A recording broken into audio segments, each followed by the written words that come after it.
Anne-Ségolène Abscheid, bonjour. Bonjour Audrey.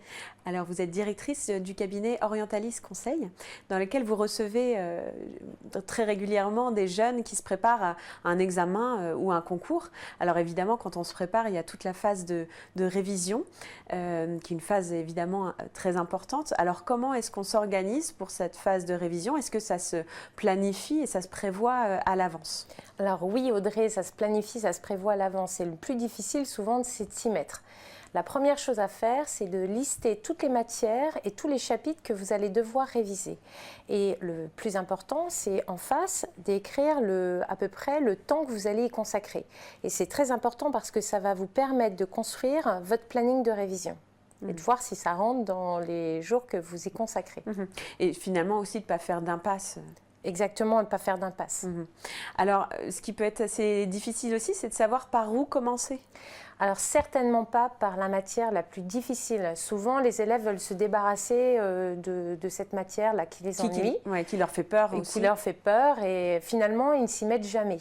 Dans les révisions, votre principal ennemi, c'est l'inertie et la procrastination, c'est-à-dire le fait de remettre à plus tard ce que vous pourriez faire maintenant. Donc pour vous y mettre, le plus simple, c'est de commencer par quelque chose de facile, d'embrayer sur quelque chose d'un peu plus difficile et peut-être terminer la journée de nouveau par quelque chose peut-être de plus léger, quelque chose qui est plus facile pour vous. Et comment est-ce qu'on se motive justement? Eh bien, octroyez-vous des petites récompenses. C'est très important, c'est un peu la méthode Coué, mais quand vous avez terminé votre programme de révision pour la journée, eh bien, octroyez-vous quelque chose de sympathique, peut-être un jeu vidéo avec votre petit frère, une bande dessinée, un bon livre. D'accord, ça peut être effectivement un moyen efficace de s'y mettre. Ou une série en VO aussi, comme ça permet de réviser l'anglais en même temps. Ça mêle l'utile à l'agréable. Voilà. Alors, on parle souvent des fiches de révision, qui sont des outils effectivement intéressants, mais est-ce que c'est vraiment indispensable?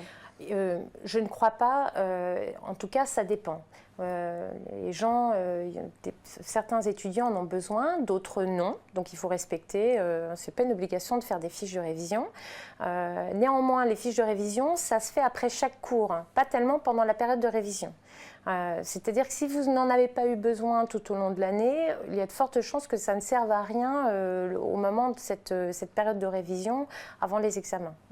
Mais est-ce que du coup, il y a d'autres outils qui peuvent être intéressants pour réviser? Oui, bien sûr, les annales. Ça vous permet de regarder en temps imparti si finalement vous avez acquis les notions du cours.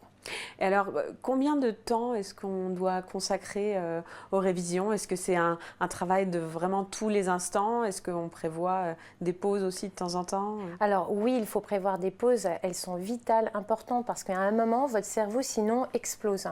Attention en revanche, autant je vous disais tout à l'heure de vous octroyer des récompenses à la fin de votre journée de révision. En revanche, vos pauses entre périodes de révision dans la journée doivent être, j'allais dire, intelligentes. Pas de télé, pas de jeux vidéo, pas de téléphone portable, rien qui va consommer un petit peu plus d'énergie pour votre cerveau. Au contraire, oxygénez-le, prenez vos baskets, allez faire le tour du pâté de maison, prenez votre vélo, bref, sortez. Plutôt se vider la tête. Videz-vous la tête, voilà, et vous allez voir que un quart d'heure, 20 minutes après, vous pourrez vous remettre de façon plus sereine dans vos révisions. Finalement, cette période de révision, c'est une vraie course d'endurance de fond. Exactement, un peu comme un sportif. Vous devez conserver le mental, le physique, et puis voilà, pour être prêt le jour J et surtout ne pas arriver en pleurant dans un état un peu de burn-out. J'imagine que prendre soin de son sommeil aussi, c'est quelque chose d'assez important. C'est vital. C'est souvent une erreur des étudiants. Ils pensent que comme ils remettent à plus tard le moment de s'y mettre, souvent c'est en fin de journée. À ce moment-là, ils sont tranquilles, donc ils commencent à réviser. Le problème, c'est qu'en allant se coucher tard, ils vont dérégler leur cycle de sommeil. N'oubliez pas que vos épreuves généralement se déroulent à 8 h le matin et vous n'avez pas envie d'arriver fatigué le jour J. Donc, comme un sportif, il faut que vous arriviez le jour J en pleine forme, donc avec un cycle de sommeil respecté. Il faut avoir déjà adopté le bon rythme de vie. Effectivement, et surtout remettez après les examens toutes les sorties qui vont elles aussi vous perturber dans votre cycle de sommeil.